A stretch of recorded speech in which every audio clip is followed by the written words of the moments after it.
speaking. She was awarded the Social Enterprise Award at the 17th Annual Women in Business Awards by the Women in Niagara Council and the Greater Niagara Chamber of Commerce for her work with Cheekbone Beauty. So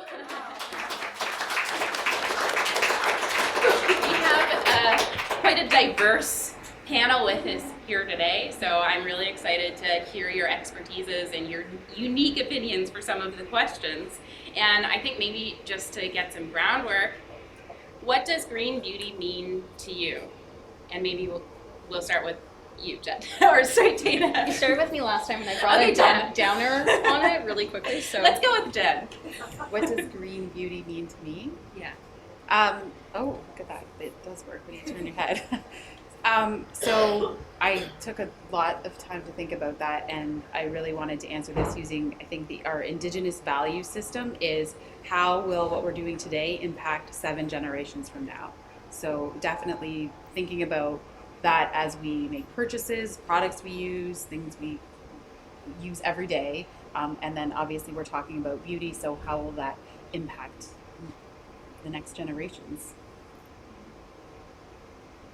Okay, so green beauty to me, that definition has definitely changed over time.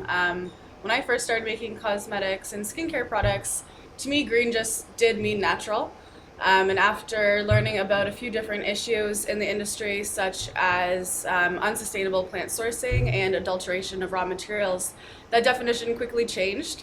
And I started to take an approach to formulation that had more of like a full circle approach. So really looking at, okay, if I need this much plant material every year, is that going to be sustainable over, the next 30 to 300 years? Can that land actually support that type of production? And then all the way to using every part of the plant that you can, and really looking at using plants that serve multiple purposes as well. I think that if you're just growing a plant such as, I'm just going to throw this out there, lavender, for example, this is often really just used for mostly the beauty industry, a little bit of food, but you're only using that flower stalk. So I started looking at plants that were providing other functions such as food functions and using waste products from either the food production or just the plant itself, and taking that approach to what green and sustainable really means. And then from there, beyond formulation, you have to think about the packaging, not only what resources it takes to create that packaging, but the life of that packaging afterwards as well, and how it's being recycled or disposed. So I think it's really important to think not only where the products are coming from, but where they're going to end up at the end of the day. So I come from a manufacturing background. So when I think of green beauty, I think about how is it that we manufacture the products that are found in personal care products, and how the ingredients that are used in those products are manufactured. Are they manufactured in a sustainable way? And when you think about that, for me, I start thinking about where the inputs of these manufacturing processes, and are those sustainable? So, for example, is the carbon that we use, that's used in the ingredients that we make, are those coming from a natural source? Is it a full life? When you look at the life cycle of that, does it start from the environment? Does it return to the environment? Is it carbon neutral? What kind of water do we use in those manufacturing processes? Is it, are we polluting our waters, or are we making sure that when we use the water in the manufacturing process, that we then treat that properly and we return that to the ecosystem in an environmentally sound way? And then what kind of energy are we using? Are we powering our manufacturing plants with coal power, or are we manufacturing with solar power or with wind? And so all these inputs have some kind of carbon footprint, and to me a green beauty product tends to minimize that carbon footprint while still being a good product that is effective in its final use. That's what green means to me. So from my perspective, I actually like to pretty much build on and actually appreciate the feedback that you heard from here, because I think what I'm going to say is very much brings all of those pieces together. First of all, from my perspective, representing the industry, there's a consumer demand out there for products and ingredients that are sustainable. But I think at the root of that, we have to understand what do we mean by the term sustainable. And I really like Jen's way of positioning this from the standpoint of it's really about the development of ingredients, the development of finished product that will meet the needs of today, but not harm the ability of future generations to be able to meet their own needs. And we talked about different inputs or different things that you have to take into account when you're looking at that. And it's not just one thing. To be green, I don't think it's one element. You're not picking and choosing one specific element. You have to look at the whole life cycle of a product from the cradle to the grave. And it includes things that we might, as manufacturers or as brand owners, we might not necessarily always think about, right? So you talked about ingredient sourcing being very important, ethical sourcing of materials, biodiversity, protecting biodiversity, all of those things. Well, then you have to bring it to the manufacturing plant. So that's transport, there's energy use. How you take those raw materials and bring them together into a finished product also takes energy. It takes water. It takes a bunch of resources. So how do you do that? And then once the product goes into the consumer hands, you have to think about disposal. You have to think about packaging. You have to think about the waste and how you deal with those wastes. And for me, green beauty is about really. It's not about the product.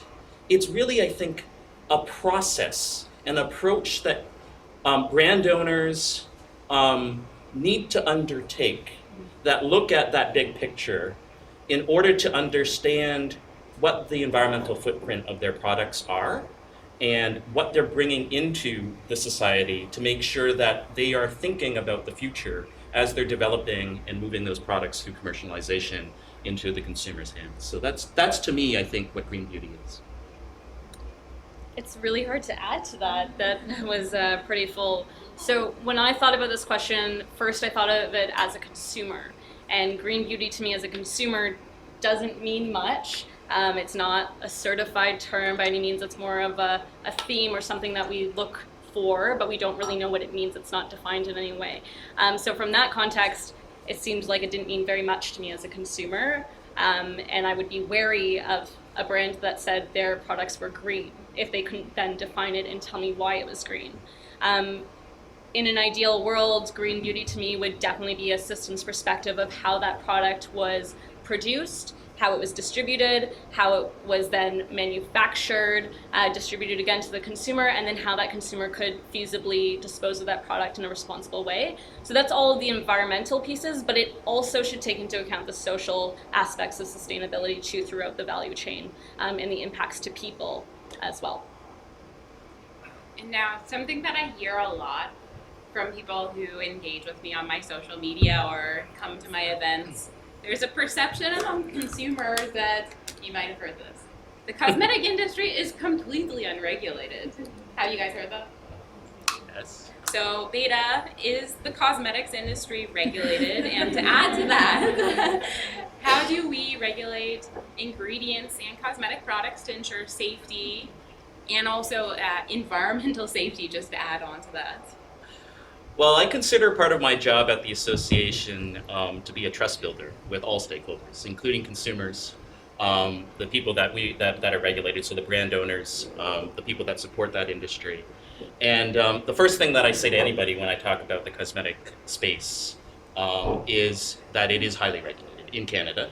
And in fact, that in most regions in the world, not all regions of the world, but certainly in all regions, in most regions of the world, cosmetics are regulated commodities. I think what's important from the finished product side is we have a statute in Canada called the Food and Drug Act, and it has a bunch of corollary regulations associated with it. From a cosmetics perspective, we have a cosmetic regulation that outlines the rules that you need to follow in order to bring and put a product onto the market. And that involves ensuring that the government actually is notified that when a product comes into Canada, that you notify it, so the government knows that you're bringing a product into the marketplace that meets the cosmetic regulations. That's important, right? Because if there isn't a registry of cosmetics, then any product really could come into the marketplace, and who knows what those products could necessarily represent. So I think it's really important to have that backdrop. The ingredients in our products are also regulated. They're regulated in the Food and Drug Act. But more importantly, we have, and this might be news to some of the people in the room, we have a world-leading chemical management initiative in Canada called the Chemical Management Plan. And what that plan is it is a comprehensive approach that the Government of Canada embarked on when the Canadian Environmental Protection Act was actually updated in the year 2001. And in that act, there was a statutory requirement that any chemical in Canada, in commerce, in any product, including cosmetics, had to undergo a assessment of both its environmental impact and its toxicological or human health impact. So both environment and tox. The reason why this is world leading is so there are programs that are chemical management plan all over the world. So for example, in Europe, there's a program called REACH. There's a program in the US called TSCA. But in the US, the TSCA program doesn't apply to cosmetics. In Canada, our chemical legislation does, because any product, doesn't matter where you are in the world, constitutes chemicals. Those chemicals could be naturally derived, they could be naturally origined, they could be synthetically derived, they could be synthetic duplicates of naturally derived materials, naturally occurring materials. All of those materials must undergo in Canada a rigorous assessment for both safety from an environmental perspective and a human health perspective. And I think that's really something that we need to really appreciate as Canadians, because we're lucky that we have that world-leading program. And in fact, one of the things that we do as an association is try to promote internationally the importance of ensuring that your chemical legislation, irrespective of where you are in the world, take into account all the chemicals that happen to be in any type of product. And we're out there advocating on behalf of that because it's the right thing to do. The other thing that we have to recognize is that cosmetics in Canada, I'll go back to the Food and Drug Act, one of the fundamental tenets of that act is there's a general prohibition under the Food and Drug Act that effectively says if you're bringing in a cosmetic product into Canada, thou shalt not do harm when used as intended. That's a really important prohibition. Because what that means is as a manufacturer, as a brand representative, we have to understand before we bring a product to market what the impact of that product is on human health and whether or not it's going to cause harm to our consumers. Now, nobody in their right mind wants to cause harm to their consumers. But I think it's important for people to understand that we cannot bring in a product that would conscientiously or deliberately cause harm. And so we're subject to the same rules, irrespective of the source of our materials, the source of our ingredients. And so, when we talk about green beauty, I talk about it as a process, but it's not about safer products. It can't be, and it's certainly not about chemical-free products, because all products comprise chemicals. And so I think from an education standpoint, we have an opportunity to make sure, and an obligation, I think, for consumers to understand that when we use that terminology, it's so important to understand what it really, really means and what it doesn't represent. Because if we don't do that education and take that opportunity, then we're doing ourselves all a disfavor in terms of not necessarily, not correcting what misinformation goes out there in terms of the representation of these products. And so I find we use this word green so flippantly, or sustainable so flippantly. But what does it actually mean? Like, I think that when we start talking about sustainability in cosmetics, we have to actually have I would say, unified understanding across industries and probably across sectors about what does it mean? How will we be able to work together if we don't agree with each other? So Dana, what is sustainable? Can I flip that question back to the audience first? Okay, people, planet, profit. So not just how is it produced, but how can it continually be produced in the future if our resources are limited, and how are we responsibly producing for the future? Is that what you said, Vanessa? Okay. Anyone else want to add to that? Or have their own idea? Okay. So sustainability is difficult to define because it's just not very clear, and no government and no company across borders has the same definition, which is really frustrating, I find personally. I remember going into this ice cream store in Vancouver a few years ago, and they had this big sign on the wall being like, did you know our ice cream is made in-house, sustainable, green, local, from fresh eggs and farmers, I don't know, eggs aren't even in ice cream, guys. And I read this sign and I was like, huh, that's interesting. And I go to the counter and I'm like, hey, so what does sustainable mean? What do you mean by this? And they're like, I don't really know. And I'm like, It's what it says on the sign. it's what it says, yeah, it's on the sign, can't you read? And it's really frustrating when a brand puts out this messaging and can't back it either. Can't even tell a customer this is what it means and this is what it means to us. Okay, so my background is in sustainability and sustainable food systems, and the definition I use of sustainability is grounded in science. It's from a systems perspective, and it's from an organization called the Natural Step. If anyone's heard of them? No one. Maybe one person. Cool. All right, so I want to start by visualizing sustainability. What does it look like? Can anyone visualize sustainability? Hands up. It's kind of hard. 2 people in the audience. Okay, so we were taught a metaphor. It's called the funnel metaphor, and I'm going to read a little bit so I don't get it wrong.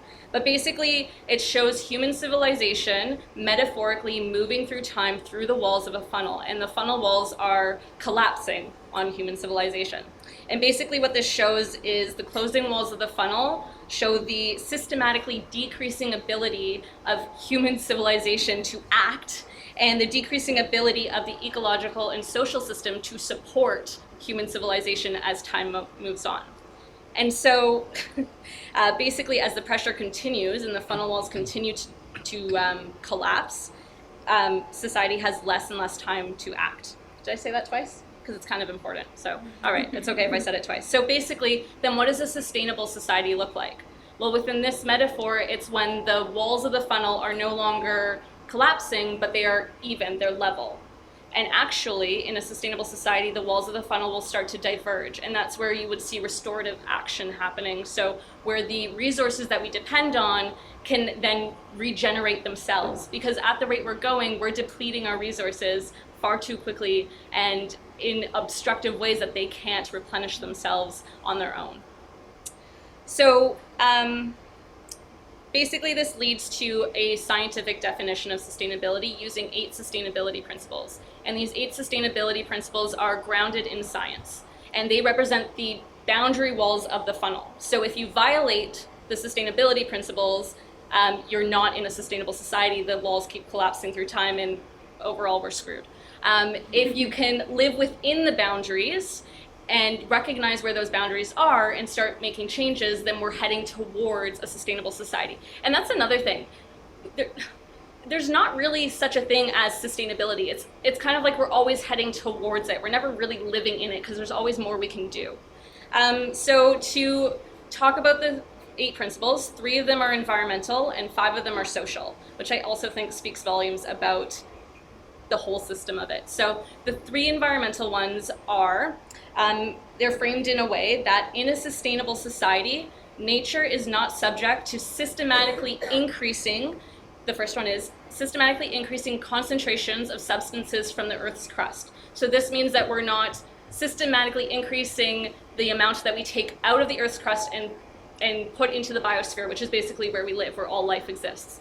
And so examples of this are like fossil fuels and mining and things that we're digging up from the Earth's crust. The second sustainability principle, that's the environmental one, is in a sustainable society, nature is not subject to systematically increasing of concentrations being produced by society, things that we produce ourselves. So things like DDT, CFCs, both of which are banned now. I think CFCs are banned, right? CFCs used to be in refrigerants. That was a while ago.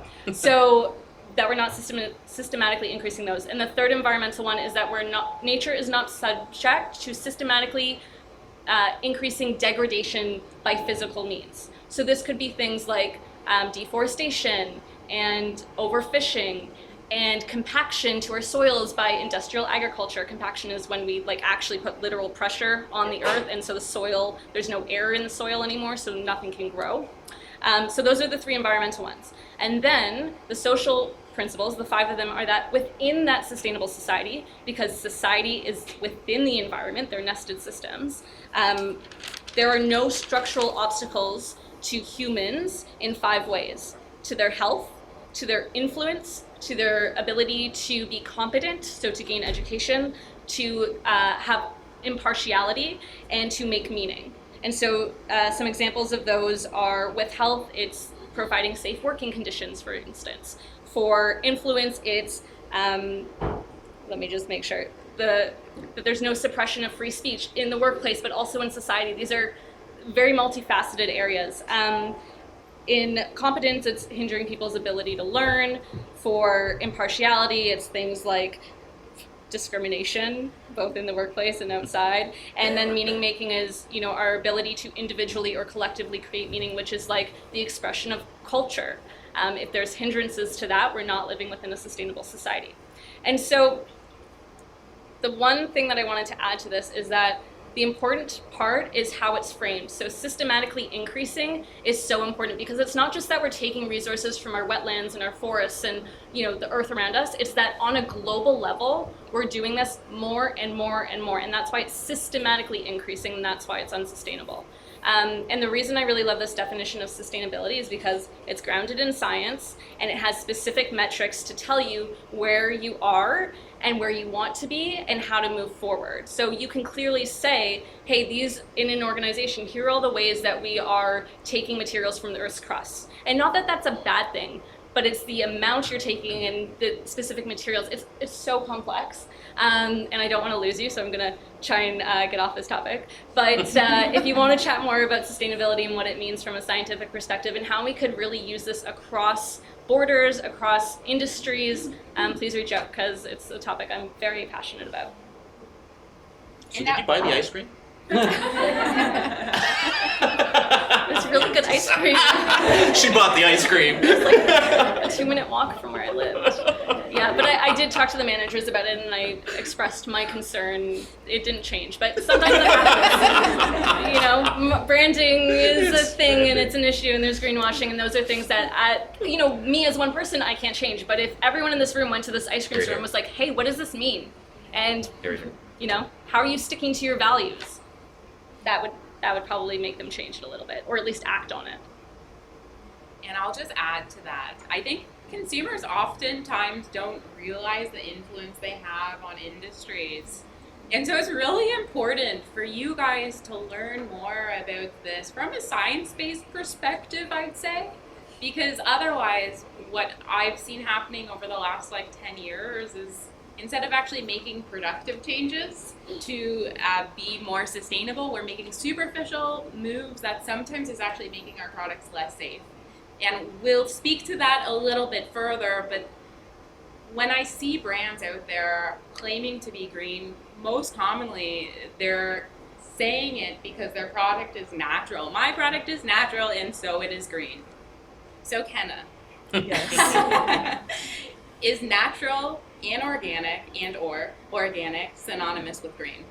All right, so this is probably my favorite question to answer, because this is probably the biggest misconception with natural products and green beauty. We always associate a natural product as being environmentally friendly, eco-conscious, good for the environment. But I don't really know where we got that perception from, because if you think about how much resources it takes to produce a plant-based product, it takes a lot of resources. It takes a lot of land, it takes a lot of water, it takes a lot of energy input, shipping, transportation, labor, fertilizer, thank you. And to produce a synthetic product, I just need a little 4x4 box, and I can pump out those materials 24 hours a day with very little input and very little impact on the environment. So I think it's really important to think about that a little bit, that using plants is actually a lot less environmentally friendly in most cases. So you have to really take a step back, and just because something's natural, it doesn't mean that it's good for the environment. Often it's really not true at all. So for me, the best thing to do when you're looking at these natural products and people are claiming that it's sustainable, you have to actually go back to looking okay, so a big example is sandalwood and frankincense oil. With the rise in popularity of essential oils, both of these trees are now endangered or at risk of being endangered very soon because of over-harvesting. Another example is, everyone loves rose water, rose oil. It takes a lot of rose petals to produce a really small amount of rose fragrance, but you can produce the exact same chemical compounds using yeast and bacteria, microbes in a small space with absolutely no input to produce more than the planet could ever produce on its own for that material specifically. And I think that a lot of times we are afraid as consumers of things like biotechnology, using microbes, using yeast, using bacteria to produce these nature identical compounds as replacements for the naturally derived ones, because we just don't really understand what's going on there. You know, we think of GMOs and we get a little freaked out. We think of those like the glowing fish, the glow in the dark monkeys, and just that weird stuff, right? And it's kind of it kind of freaks us out if we don't really understand it. But I think it's important to look at why companies would be taking that biotech approach instead of using a naturally sourced material. Maybe it just is not viable for the planet to be producing that raw material anymore, and it's just not going to work out long term. So you have to look at other alternatives.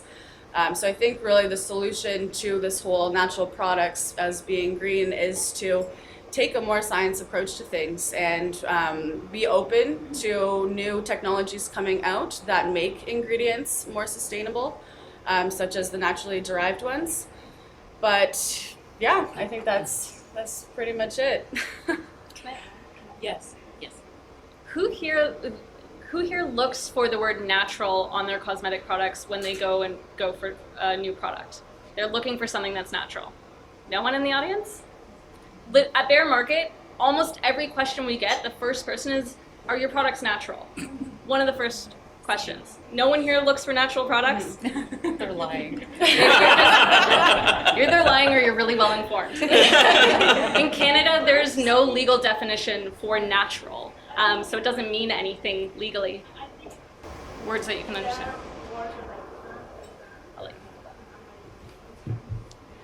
Okay.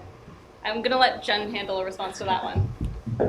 Oh, you're done. Yeah, I'm done. I just wanted to make sure that people knew that natural is not legally defined. It doesn't mean anything. And so don't let brands fool you into thinking their product is better because it's natural. Yeah, I mean, like snake venom's natural too. So is poison ivy. So Yes. it's not always the best. Yes. So I have a few things just to comment.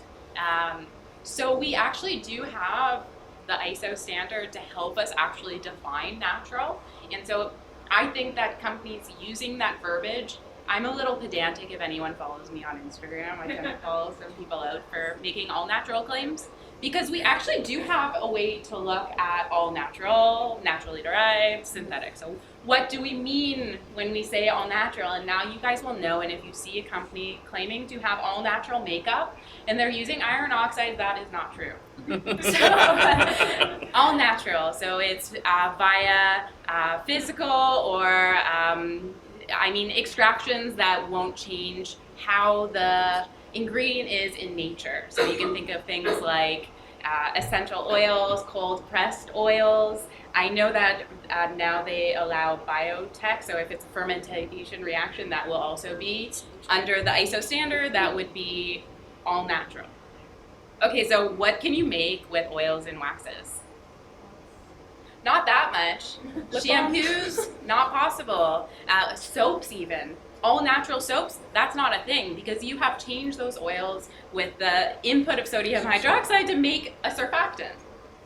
Something I've also seen, surfactant-free soaps. It's just like ridiculous, because you're creating a surfactant. The reason why it's cleansing is because you've made a surfactant, and then what's naturally derived, that's the next thing.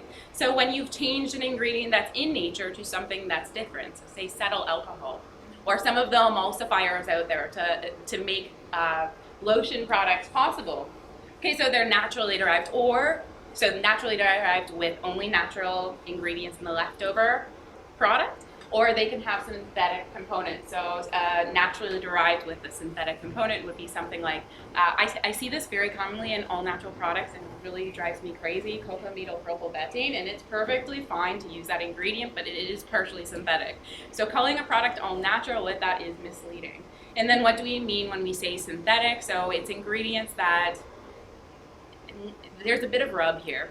Ingredients that are from petroleum or from ingredients not recognized to be in nature. Okay, so petroleum is from nature, and also for some reason, like silicones aren't considered natural. Silicones are from sand. Yeah. That's also from nature. So there's even flaws with I would say, with our ISO standard, but that is the standard that we should be looking to when companies are making all natural claims. So when I brought up the case of iron oxides, so by regulations, all iron oxides are made in the lab and they're actually nature identical to ensure consumer safety. So when companies are saying that they're all natural and they have that ingredient, they're misleading consumers because, or they might just somehow be sourcing iron oxides and not be following regulations. But then, and both are a concern. So they're either lying to you or they're not following regulations.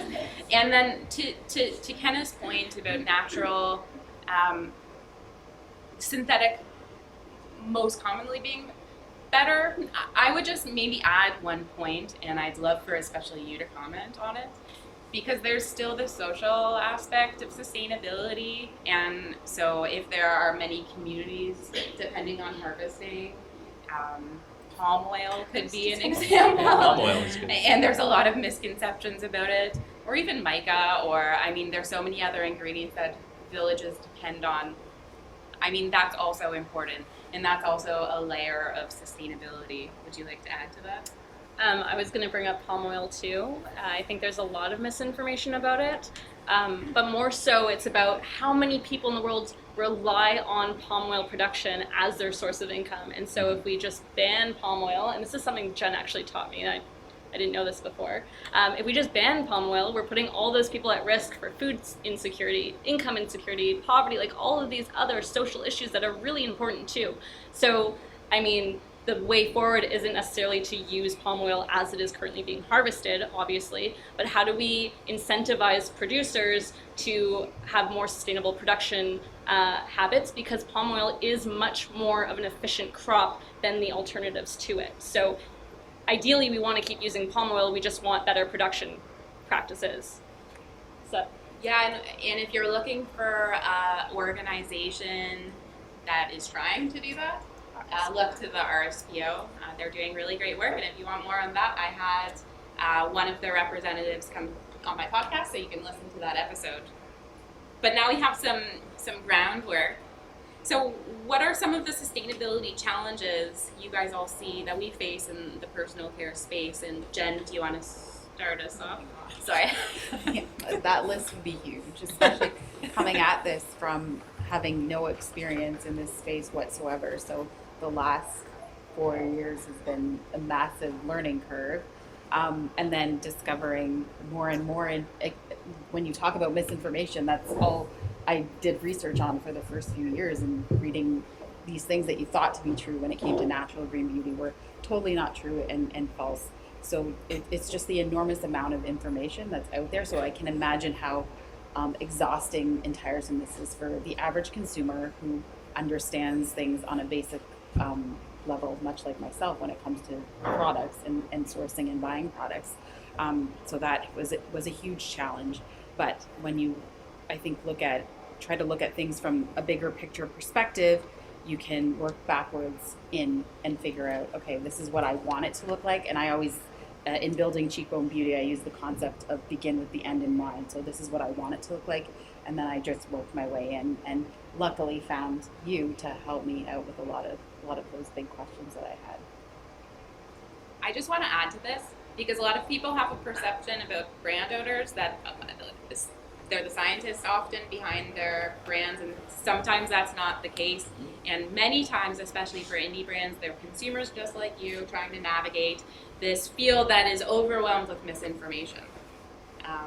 So yeah, the challenges for brand owners are immense. You know, there are challenges for ingredient manufacturers as well. You know, one of the things that we found is that we are manufacturing a bio-based process for producing glycolic acid. One of the challenges that we found is that there's this confusion out there between glycolic acid that's actually bio-based, and glycolic acid is actually found in nature, and so it's also naturally occurring. Mm-hmm. But today, all glycolic acid, almost everything on the market, is actually synthetically made. In fact, it's made from formaldehyde. And so we've had a challenge in trying to educate consumers and brand owners and there are brands that sometimes sort of conflate those two, and they use the word naturally derived when they in fact mean it's actually found in nature, but they're not actually they're using a synthetic version which contains this formaldehyde. And so for us, it's been a learning experience on how to sort of work with customers and brand owners to educate them on sort of these kinds of issues. And the differences and the nuances between all these different terms that we tend to use: naturally derived, naturally occurring, synthetic. All these things can be challenging. I think what's really important is events like this, right, where we're trying to educate and we're trying to make sure there's maybe a more holistic understanding of the lexicon that we're out there.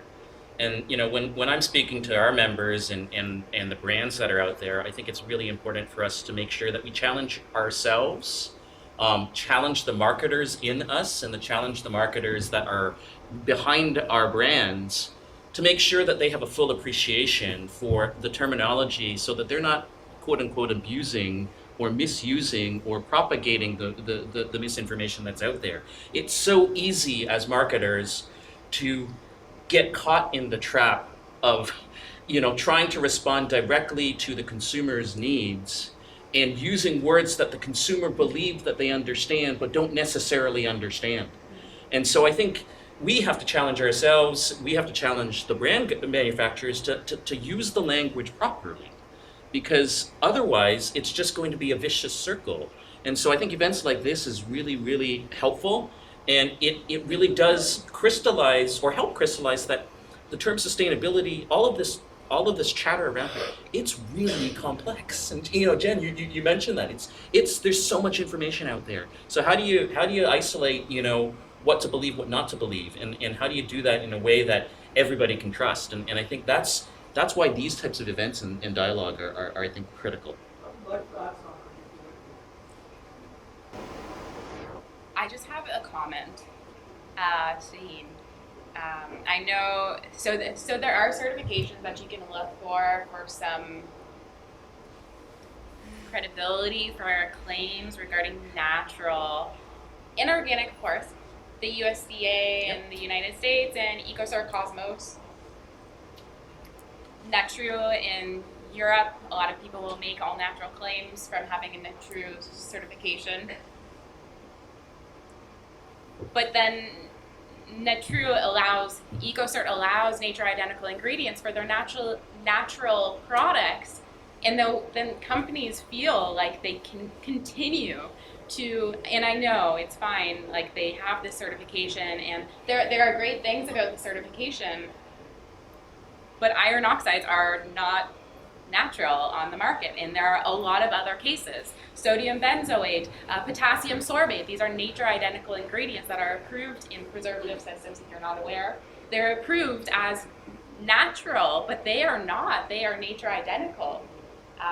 But there's a lot of, it's quite complex even for brands to understand.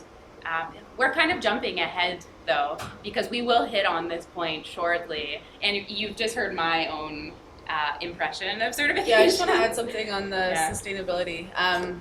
So we talked a lot about sustainability for consumers and brand owners. I think as someone that has been innovating with a purpose for sustainability, there's a lot of challenges when you try and have a sustainable company, starting with just, first of all, the financial challenges with doing innovative research to create more sustainable ingredients. And I'll give you an example. I have an antioxidant called ferulic acid in my skincare line, and I can source this super cheap from Japan. It is made using rice bran, and I can get it there no problem. And it's very affordable for me to do it that way. But in Canada, we have a lot of wheat bran that is actually not used and often will either go to animal feed or landfill a lot of the time in the processing of wheat flour. And so I've set up research projects with the University of Guelph and the Ontario Agriculture, I forget what the actual organization is called, to actually work with farmers in Ontario to source wheat bran from them, to process it here in Ontario to produce a Canadian-made ferulic acid product, because then I'm not using transportation to get my ingredient here from Japan. We're using things that are filling up our landfill here in Canada, but it's not cheap. Like, I'll be honest, it's not cheap to do research with the university. It's not cheap to be doing these explorative kind of projects that at the end of the day, they could just fail, and I could have just, lost that to whatever problem occurred. So I think, as someone that does a lot of research and for sustainability purposes, the biggest obstacle that I come across is just that it's really not cheap. It's really expensive to set these things up. Another example is, so I developed an extract from breadfruit, which is an extremely sustainable source of antioxidants and anti-inflammatory properties, or actives. And breadfruit doesn't grow here, so to set it up in remote areas, you are doing training, you're setting up the farmers with equipment, and this new process that's going to benefit the communities, it's going to benefit the environment long term, but that initial input is a lot. So for brands that are being sustainable, just know that there's a lot on the back end for them to actually do that. Another thing is packaging. To actually get sustainable packaging that is made from, post-consumer recycled materials or is completely compostable, like, I'll be honest, that shit's expensive. Like, it really is, versus like really cheap plastics that have different components to them that you can't actually recycle at all. But it's a lot cheaper to go that route than it is to really think about all those things and to make that sustainable choice. So I think, all the brands here are doing a great job at it. And I think that as consumers, we got to recognize that if you see a brand that is, sustainable and you understand why and what they're doing and their price point is a bit higher, just understand why. Like, acting for the future and being sustainable and setting up systems now that are going to benefit us years to come, it does require a huge input of capital and resources to get things off the ground. And often, probably the companies that put a lot of that work forward won't actually ever reap that benefit and reap those rewards. It'll be people down the line that actually get some type of, financial compensation or whatever. But I think it's just something to think about, that often, another example would be like B Corp. Like, it takes so much effort to actually get B Corp certified. So if you see that in a company, like, they've put a lot of effort into thinking about their systems in management and everything. So I think it's just something else to consider, that it's just it does require a lot of input, both financially and resource-wise. I just want to ask that. But the great thing about this is, as more and more people start to buy sustainable products, that price differential, the premium they have to pay for that, starts to come down, because the manufacturing process gets larger, economies of scale starts to work, and we're starting to see that now. I mean, 5-6 years ago, these kinds of products were very expensive, and they're still a little more expensive. But we can see that trends there are suggesting that these prices are going to come down and down as more people start to buy better products made with better ingredients. Right? I wanted to add to that this may be more difficult for smaller companies, but so we have bulk makeup at Bear Market, and we source it from a contract manufacturer in Canada, and this probably isn't where you thought this was going to go, but we sell our makeup at 40 to 65% off the other brands that this contract manufacturer makes it for, and our margins on our makeup are insane compared to our other products. Like, they're our biggest margins. So I think these bigger companies also are profiting a lot. Much bigger companies are profiting a lot. Like, if they can afford to sell it to me, where I'm giving you a 40 to 65% discount and I'm still making a really good margin, better than anything else, they have money to innovate and put that money into more sustainable production practices. So I think, like, the L'Oreals and just those big companies have room to innovate and the capital to do so. But I think it's unfortunate that it's often the smaller companies that are doing the innovation, and then it's the bigger companies that are adopting that innovation and just kind of using the work that they've done for their own benefits. And that's something that I do see a lot. Smaller companies? Yeah, for sure. How are you though? I see, just from my challenge that I see in the industry, and actually I wanted to comment on something that you said, just because our elections are coming up.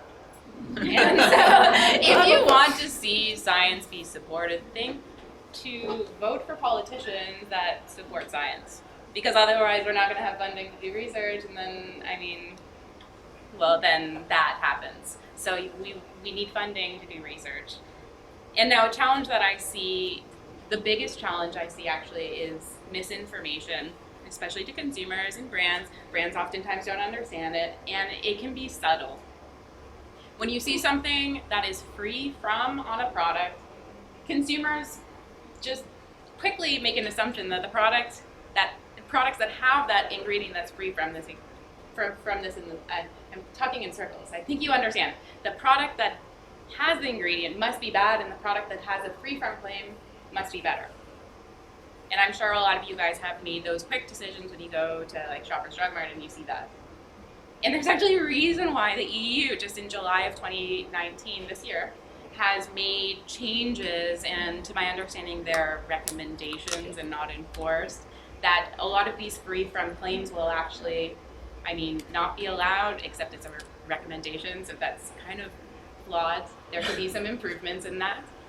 And it's because, paraben free. You make an assumption that parabens are bad, and then we're making quick switches. So I just want to bring up parabens because it's something that really bothers me. I see it all the time, that people have a misconception about what research actually says based off of anecdotal evidence that we first had, in 2004, that we saw that there were parabens in breast tissue tumors, but they didn't also note that it was also in regular tissue. And so since then, we haven't actually seen any non-anecdotal evidence to demonstrate that it's actually estrogenic. So there was actually a study, 2014, that compared butylparaben. So the estrogenicity of parabens go higher when it's a longer chain and they're branched.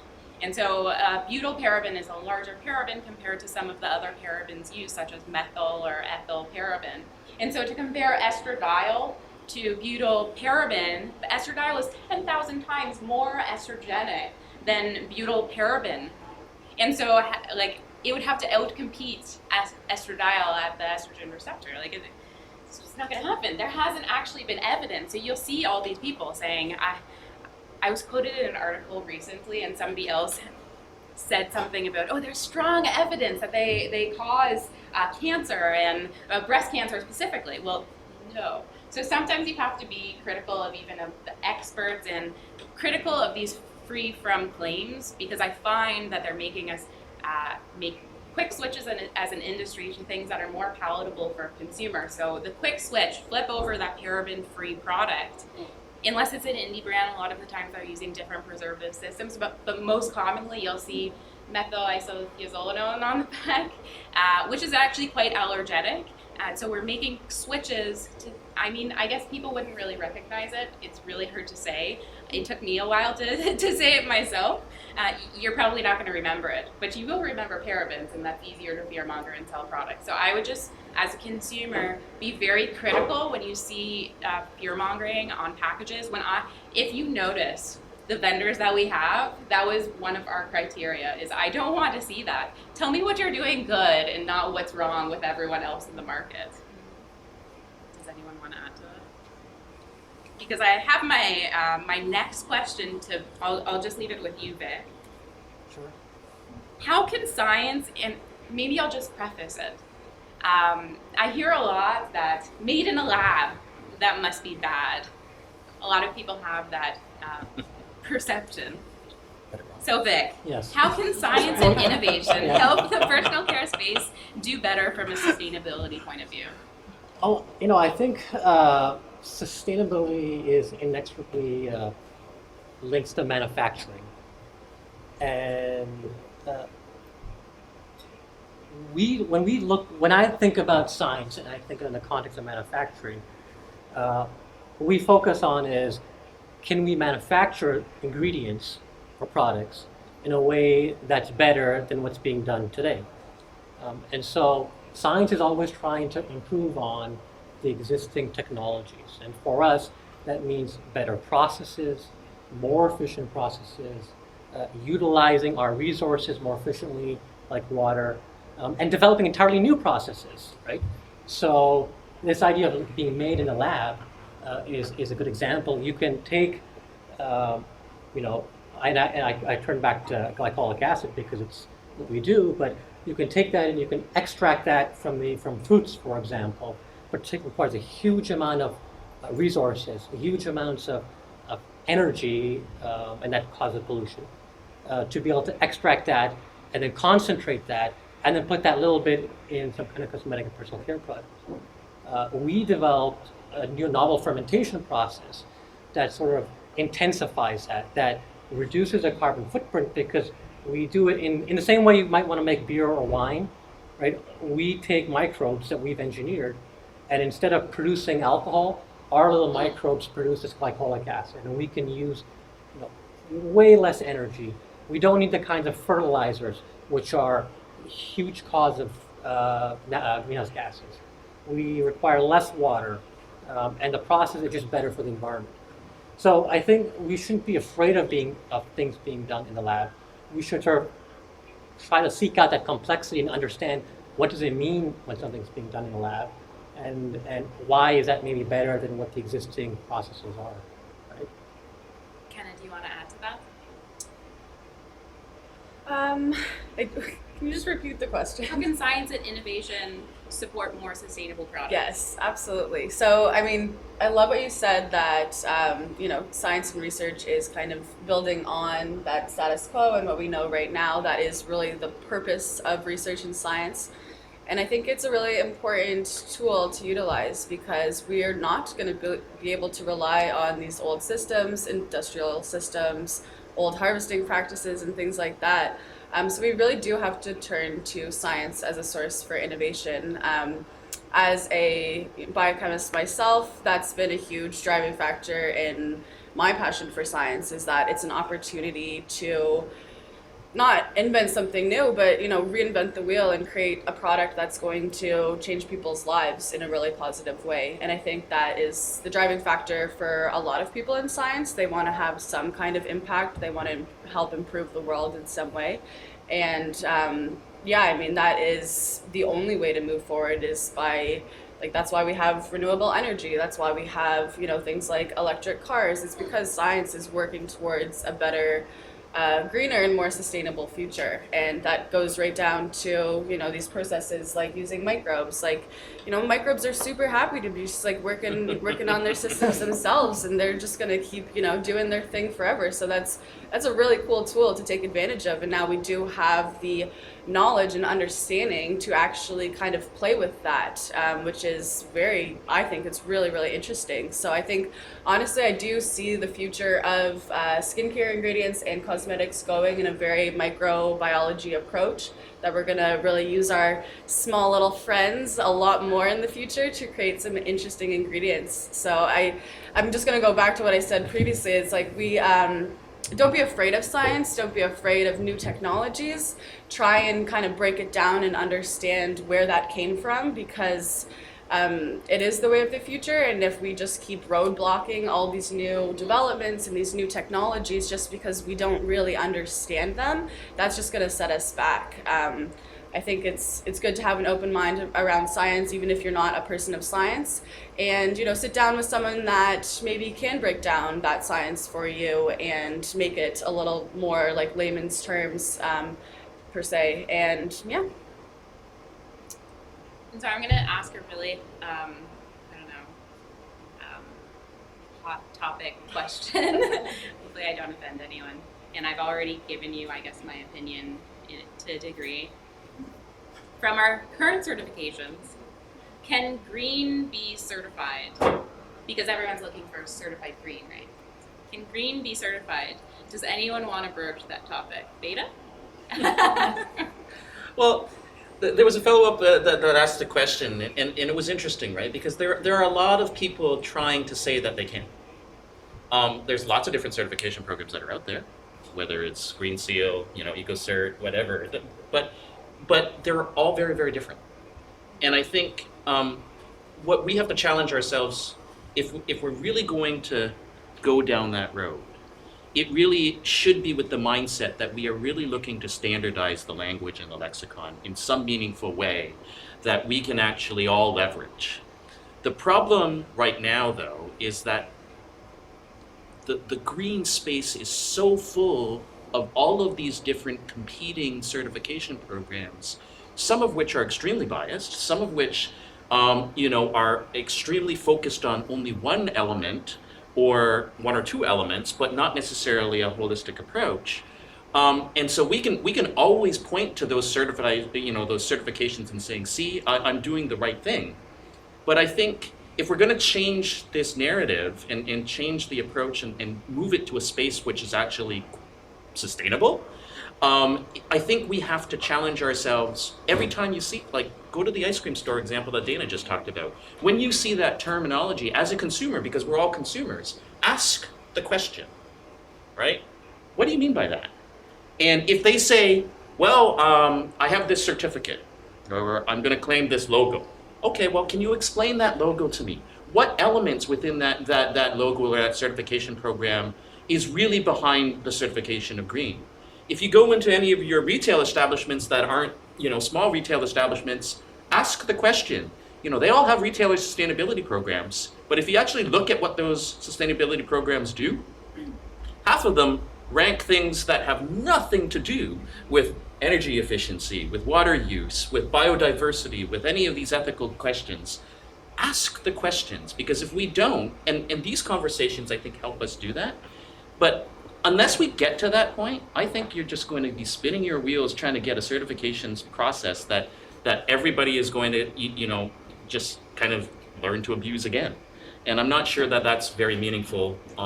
That's a very meaningful approach. I think we just have to be a little bit more conscientious of that reality, and ourselves look to ask those very important questions and challenge people when they're using terminology, so that we can really understand what do they mean when they say those words.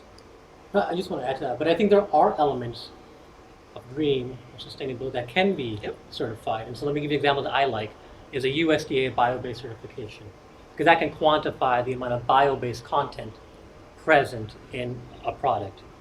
You can look at the carbon that's in there and see where is that carbon coming from. That doesn't quantify energy usage, doesn't quantify a lot of other things, but if it lets a consumer decide, this is what I really care a lot about, this one issue here, or maybe one of several issues here, and so I can look for this unambiguous logo that says, this is the certification, and it's very clear. But it's an informed choice, right? And it's very specific. It's like, I'm targeting that one specific element. And I think if that, as a consumer, that's what you're interested in doing, that's possible, right? But you have to understand what you're looking for.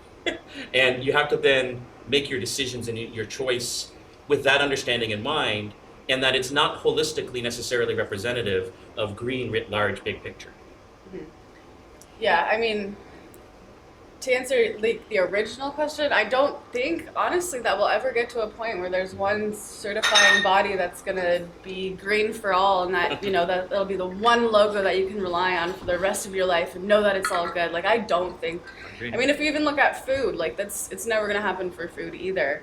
If a company does produce in an organic way and they want to get their USDA certified organic process, that's super cool, and if that's really important to you, then buy USDA organic. But there's a ton of companies that have completely organic harvesting and cultivation practices that don't have USDA organic, and if you just ask them about their processes, they could tell you, and they could probably show the evidence for it as well. So I think to have this consumer mindset and to only shop for logos and certifications, I think can be really dangerous, because, I mean, not only are, like, you guys gotta know that for me to get, like, USDA certified organic or eco-cert, I'm basically just paying these companies to get a logo on my bottle. It's basically like I'm paying for their trademark or their copyright or whatever. Like, I'm just licensing it from them. I'm just one of their, it's just an intellectual property play, basically, if you break it down.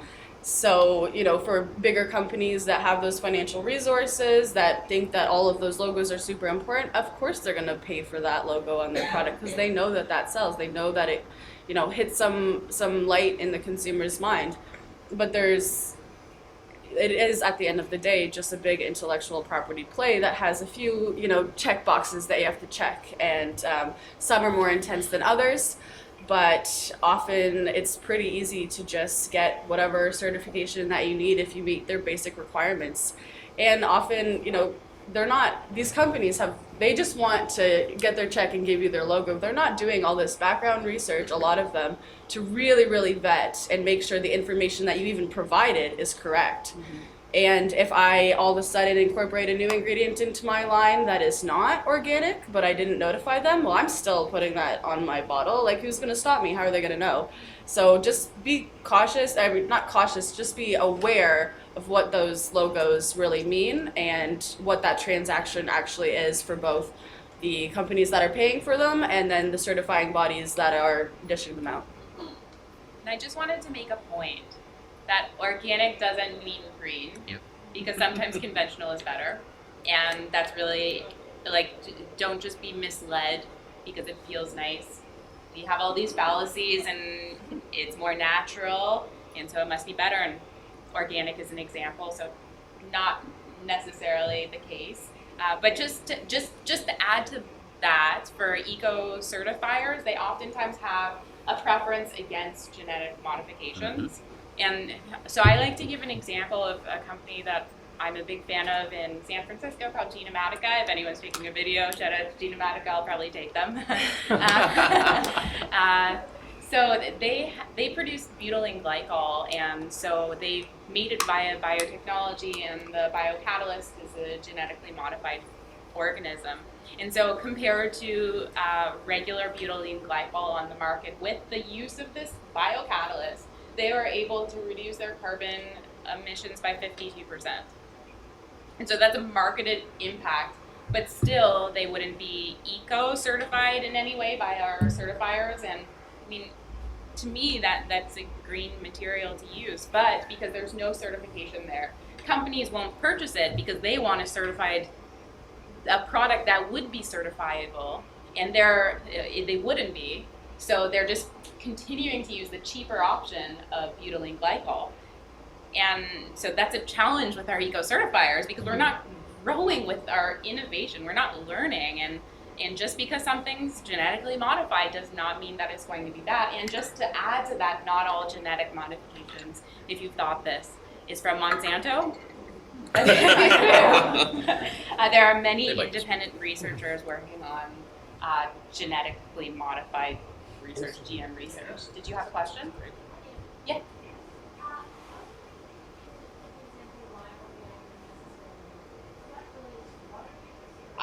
It's a combination of things. If anyone else wants to answer. Can I start? Sure.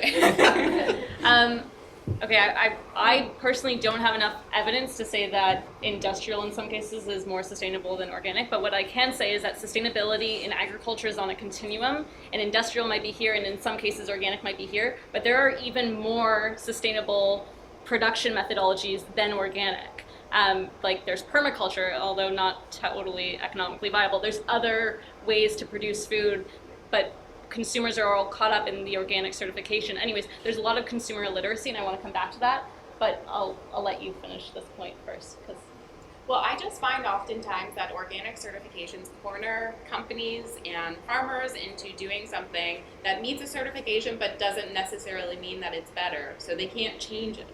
They have to meet the certification, so they can't use the butylene glycol that was better. So if you want to meet USDA organic or EcoCert or organic as a cosmetic company, then you wouldn't be able to use those. So you have to use organic, even if the impact is significantly greater. So it's just to meet that. But then just to add to that, because we have a very large population and we need to get our food in many places. And so we don't actually have enough land to feed from like a food security perspective to feed the whole world with organic and actually make sure it gets to everyone.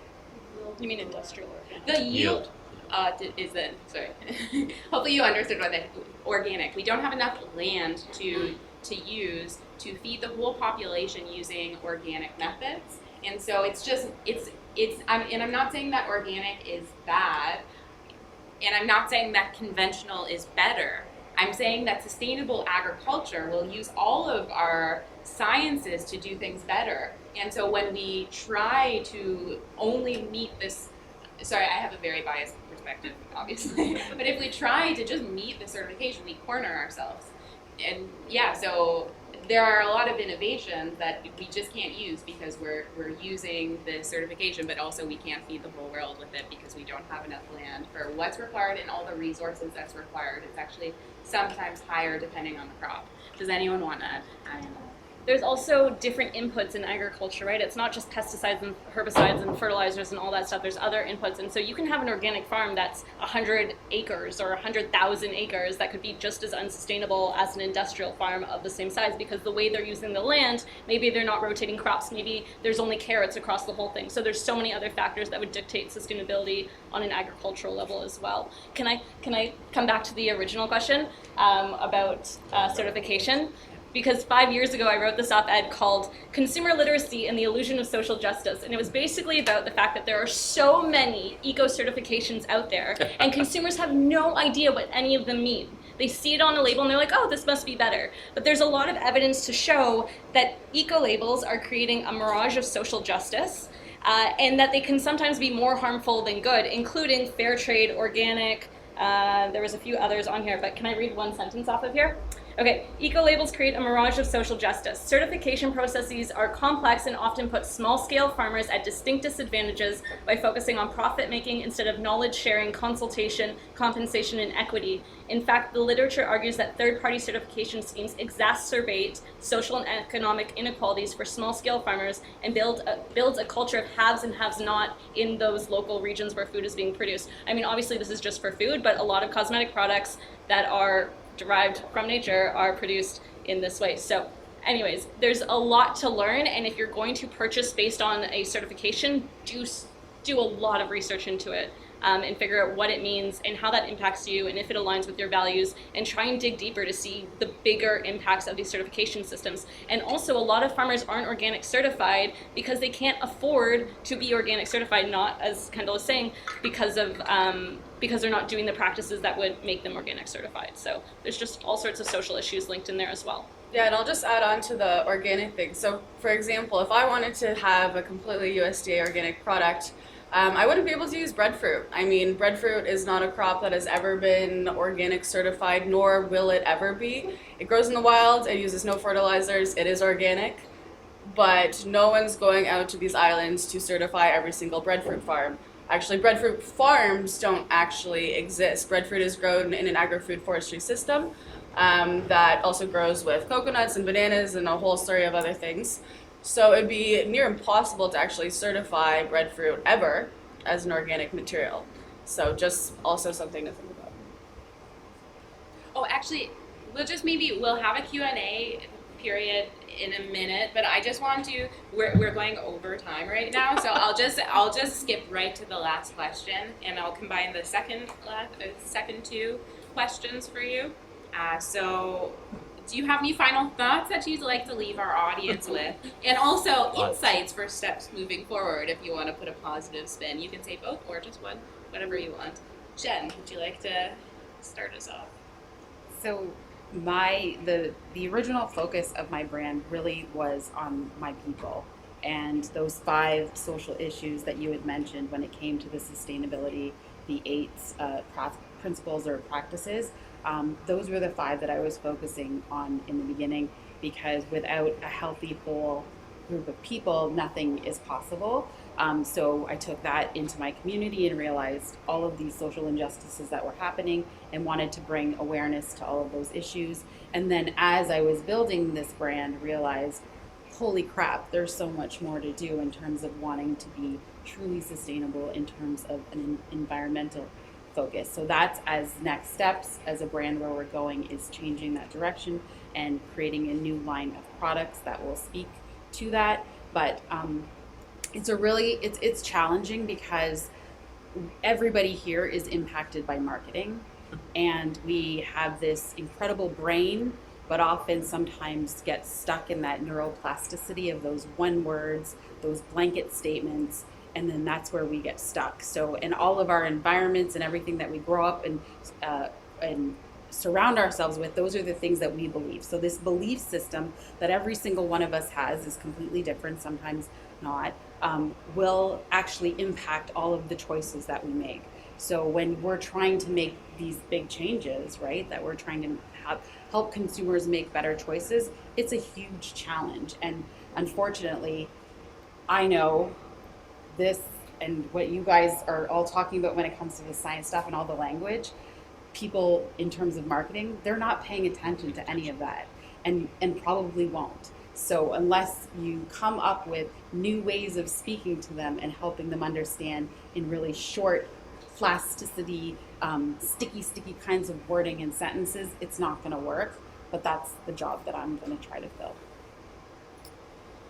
Yeah, I think it's a really interesting time right now. I think consumers really are kind of waking up to the fact that maybe, marketing has not been everything it's all turned out to be. And I think also, like, you guys have all the power. You got to know that, right? Like, we listen to everything you say. We want to make sure that you want to buy our products. So if the USDA thing works for you, then it works for me. You know what I mean?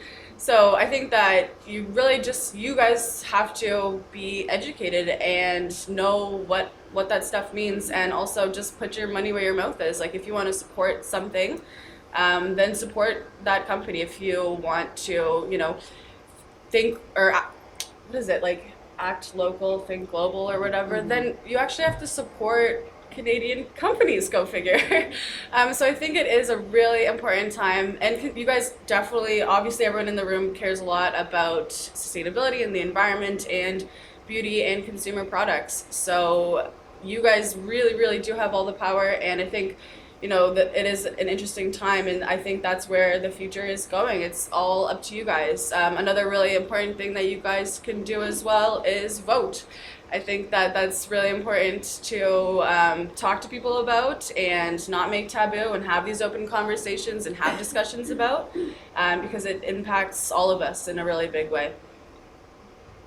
I think I'm really optimistic about the future for this industry and for making more sustainable products. And that's really because you guys, the consumers, are more educated than ever before. They're more committed than ever before, and they care more about the environment than ever before. And this industry is really leading that change in sustainability. I read an interesting stat not too long ago that in the personal care space, about 100,000 tons of active ingredients are today derived from bio-based sources. Because of the change that's happening today, that's expected to triple to 300,000 tons by 2023 globally. And that's because everybody's paying attention. So, and the technology now is coming to market as making these ingredients and the products that we make out of those ingredients cheaper. So I'm excited for the future and for this industry. So I'd like to first thank Jen for bringing this fabulous panel together, and to the audience. I think this was a really, really good conversation. The thing I liked about much of the conversation is we were trying to find the science behind this dialogue.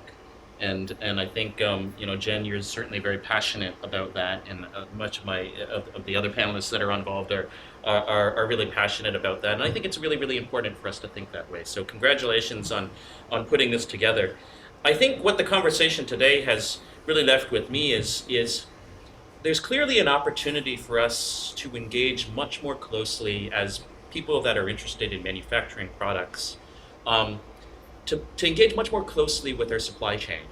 And by that I mean the bigger supply chain. And that includes our consumer base and even beyond the consumer base, because the consumers have to actually dispose of our products in a reasonable way and a responsible way as well. So, but I think what this has really highlighted to me is we have to do a better job of engaging and asking these not so easy questions.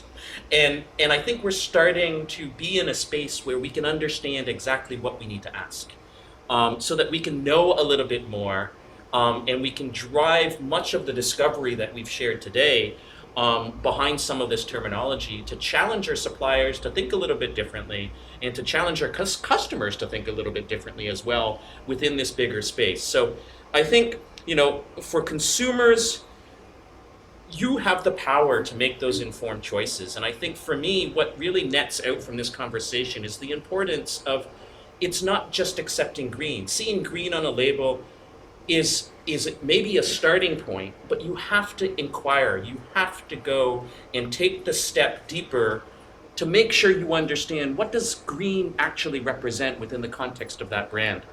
And if you don't do that, then I think we're not doing justice to this entire conversation. As brand owners, I think we have to challenge ourselves to make sure that we're looking at a holistic process when we use this terminology. It's not just about marketing power. We have to be responsible around the use of that lexicon. Otherwise, we're simply undermining our own ability to advance that new way of thinking, that new opportunity. Jen mentioned this whole concept in Europe with regards to the new recommended guidance on free from claims. The industry is the one that is responsible for shooting ourselves in our own foot, if you think about it. Because marketing got involved with all of these terms, and all of a sudden, the propagation of free from whatever, whether it's free from preservatives, God forbid, free from parabens, free from whatever, we were doing that because the consumers were looking for that product, but there was an unintended consequence associated with that. And we shouldn't have the need to have a regulator come and say, you guys shouldn't be doing that. We should be looking at ensuring that we have science-based regulatory decisions that are being made, and that we're not underpinning our own ingredients and underpinning our own approaches to our products. So I think that's a great starting point, and I hope that other regulatory jurisdictions start moving in that direction. But really, we have to challenge ourselves. When we're talking about green, we have to think much bigger picture. So think big green is kind of the way that I'd like to finish today's conversation. I feel like I spoke a lot, so I'm trying to ease out a little bit. I think that we need to consider that sustainability, again, is not somewhere that we are as a finite place. It's something that we are always working towards. So if a company is saying we're sustainable, they're not doing enough.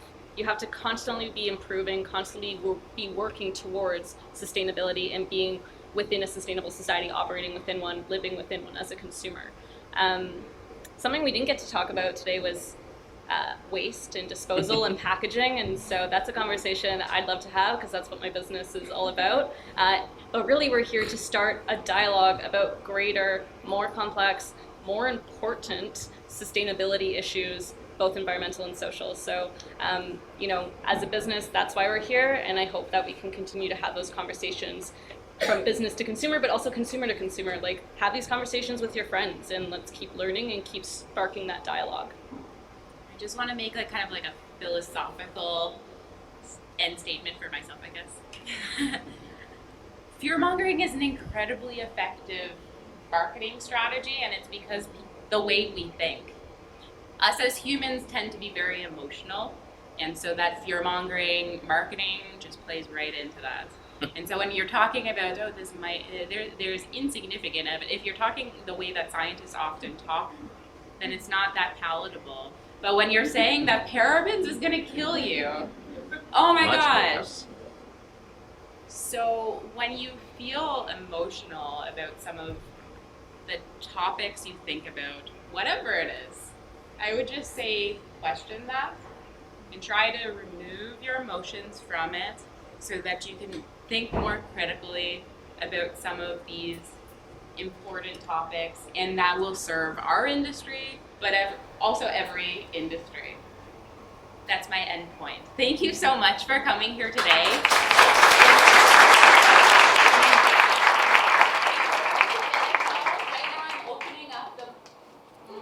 Unfortunately, I don't have a mic to give you, but we'll hear you. We're opening up the stage to you guys, so if you have any questions,